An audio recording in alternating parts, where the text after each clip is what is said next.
స్వామి రాత్రి లేదు పగలు లేదు, ఇంత జనమా, ఇంతమంది తడి బట్టలతో నీకు అంగప్రదక్షిణాలా, ఇంతమంది తలనీలాలు ఇచ్చేసి నీ దగ్గరికి వచ్చి దర్శనమా, ఇంతమంది ముడుపులు తీసుకొచ్చి హుండీల్లో వేసేస్తున్నారా, ఎప్పుడు వింటున్నావయా ఈ కష్టాలన్నీ?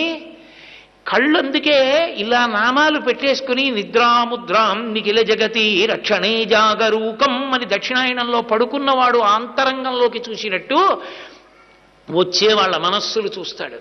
వ్యాసుడు అందుకే ఓ మాట అన్నాడు, వెంకటాచల క్షేత్రంలో వెంకటేశ్వర స్వామి వారి ముఖమండలం బహుప్రసన్నంగా ఉంటుందట. ఒక్కొక్క రోజున ఎంతో సంతోషంగా ఉంటుంది. అర్థం ఏమిటో తెలుసా? కొండ మీదకి ఎవరో ధార్మికులు వచ్చారని గుర్తు. ధర్మమునందు విశేషమైన అనురక్తి ఉన్న వాళ్ళు కొండ మీదకి వచ్చారనుకోండి, ఆ రోజు మురిసిపోతాట, రే ఒక్కడు వచ్చాడు రా